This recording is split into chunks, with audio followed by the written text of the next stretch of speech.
Hello दोस्तों, क्या आप जानते हैं कि इस एपिसोड में आपका स्वागत है। आज का एपिसोड काफ़ी असामान्य, अद्भुत और कल्पना से विचित्र होने वाला है। So let's start. 1970s में इजिप्ट गवर्नमेंट ने एक डेड बॉडी के लिए पासपोर्ट इशू किया था। ये डेड बॉडी 3000 साल पुरानी थी। ये उस वक्त के सम्राट रामसेस II की बॉडी थी। कहा जाता है कि रामसेस II बहुत शक्तिशाली और अमीर राजा थे। जब इनकी बॉडी को मम्मी बना के दफना दिया गया तब काफ़ी लोगों ने इसे लूटना चाहा, क्योंकि उस वक्त में राजा महाराजाओं की बॉडी के साथ बेशकीमती हीरे जवाहरात भी दफनाए जाते थे। इसी वजह से उस वक्त के पुजारियों ने इनकी कब्र की लोकेशन को हर 3 दिन में बदलना शुरू किया। जब इजिप्शियन गवर्नमेंट को ये बॉडी 1970s में मिली तो इसकी हालत काफ़ी ख़राब हो चुकी थी और इसे बचाने के लिए फ्रांस में इसे भेजना अनिवार्य था। तब जाके इस डेड बॉडी का पासपोर्ट बनवाया गया और ऑक्यूपेशन में लिखा गया किंग, क्योंकि इजिप्ट के नियम के हिसाब से चाहे नागरिक जिंदा हो या मुर्दा, इजिप्ट से बाहर जाने के लिए पासपोर्ट अनिवार्य है ना। ये अजीब और चौंकाने वाली बात। एनीवेज, आगे बढ़ते हैं। आप लोगों में से कई लोग ये जानते हैं कि चांद पे सबसे पहले किसने कदम रखा था। जी हाँ गाइस, उनका नाम था नील आर्मस्ट्रॉन्ग। लेकिन क्या आप ये जानते हैं वो कौन सा पहला इंसान था जिसके अवशेषों को चांद पे दफनाया गया था? इनका नाम था यूजीन शूमेकर। इन्होंने प्लैनेटरी साइंस की डिस्कवरी की थी और इस फील्ड के सबसे बड़े एक्सपर्ट भी थे। इनके नाम पे कई कॉमेट्स के नाम भी रखे गए, जैसे कि कॉमेट शूमेकर 9। रिसर्च से संन्यास लेने के बाद इन्होंने वर्ल्ड टूर किया और एक टूर करते वक्त एक भयंकर कार क्रैश में इनकी डेथ हो गई। तब इनकी वाइफ और कई अन्य एक्सपर्ट्स की रिक्वेस्ट पे इनके अवशेषों को चांद पे दफनाया गया। इसके बाद कई फर्जी कंपनीज खोली गई जो कि आपके अवशेषों को हम चांद पे दफनाएंगे ये दावा कर दी थी, लेकिन ये सभी कंपनीज फ्रॉड साबित हुई। सिर्फ एक जेन्युइन कंपनी थी, एलिसियम स्पेस, जो कि $10,000 में ये काम जेन्युइनली करती है। कितने भाग्यशाली थे मिस्टर यूजीन जो कि इनको चांद पे आखिरी स्थान मिला, वरना आज के दौर में तो 2 गज जमीन भी कईयों को नसीब नहीं होती। खैर, नेक्स्ट स्टोरी और भी अजीब है। 1999 से ये इंसान एक प्लेन में रहता है। जी हाँ गाइस, 70 इयर्स के ब्रूस कैंपबेल ने $1 लाख में 1999 में एक प्लेन खरीदा था और तब से इसी प्लेन में रहते हैं। ये प्लेन ओरेगन में लोकेटेड है, जो कि अमेरिका में है। जब इनसे पूछा गया कि आपने नॉर्मल लाइफ को छोड़कर जंगल में आके प्लेन में रहना क्यों चुना, तो ब्रूस ने बताया कि मैं शादी नहीं करना चाहता था, ना ही बच्चों का पालन पोषण। मैं अकेला रहना चाहता था और मैं दुनिया घूमना चाहता था।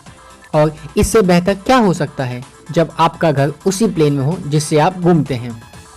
ये प्लेन किसी आलीशान घर से कम नहीं है।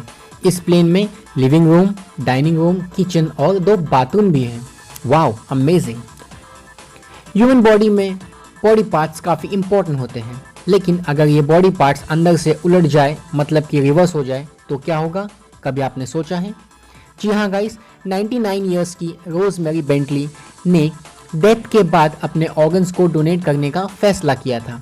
और जब उनकी डेथ हुई और जब ऑपरेशन टेबल पे उनका पोस्टमार्टम हो रहा था, तब डॉक्टर्स ने पाया कि इनकी बॉडी के सभी अंदरूनी ऑर्गन्स यानी कि लीवर, हार्ट, पैनक्रियास और अन्य ऑर्गन्स सभी रिवर्स ऑर्डर में हैं।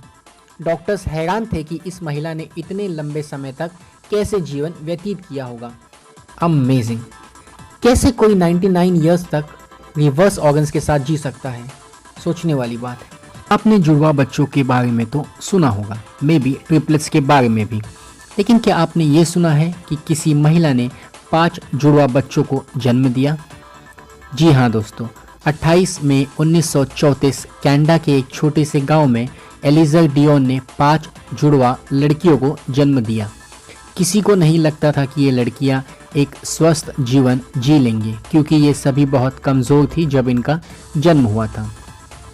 इस डिलीवरी की खबर ने मीडिया में आग लगा दिया। लोगों को इससे जुड़ी सभी जानकारी किसी भी कीमत पे चाहिए थी। शिकागो अमेरिका से इस जोड़े को इनविटेशन दिया गया और वादा किया गया कि सभी बच्चों का बेहतरीन इलाज किया जाएगा और एक मोटी रकम भी देने का फैसला किया गया।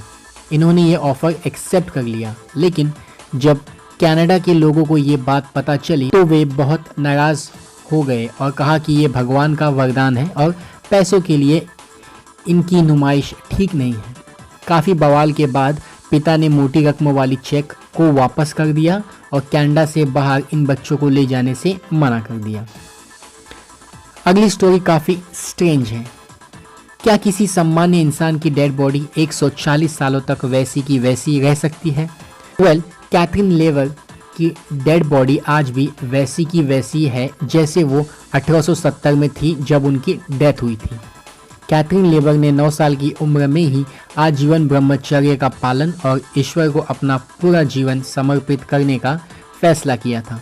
कहा जाता है कि इनको सपने में बड़े संत, साधु और भगवान भी दिखते थे जो कैथरीन को ज्ञान देते थे और कैथरीन का मार्गदर्शन करते थे।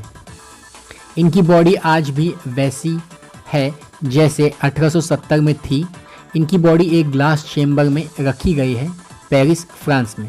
वेल गाइस, सच्ची भक्ति में वाकई बड़ी शक्ति होती है। इसका जीता जागता सबूत कैथरीन लेवर की डेड बॉडी है।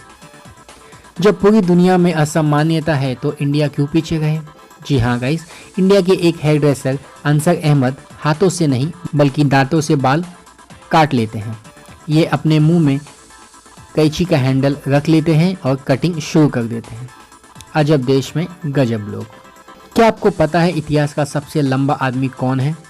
इनका नाम है एडवर्ड ड्यूप्रे। इनकी लंबाई 8 फुट 3 इंच थी जब इनकी मौत हुई ब्रेन हैमरेज से, केवल 23 साल की उम्र में। इसके बाद 85 सालों तक इनकी बॉडी को जगह जगह डिस्प्ले किया गया और प्रमोटर्स को इससे काफ़ी प्रॉफिट्स हुए। एट लास्ट फाइनली इनकी बॉडी को दफनाया गया मौत के 85 साल बाद। ये बिजनेस भी स्ट्रेंज है ना, मौत के बाद भी इंसान के बॉडी को चैन से नहीं रहने देते। एनीवेज, ये अद्भुत एपिसोड यहीं ख़त्म होता है। अगर आप इस एपिसोड का पार्ट 2 देखना चाहते हैं तो कमेंट्स में मुझे बताना।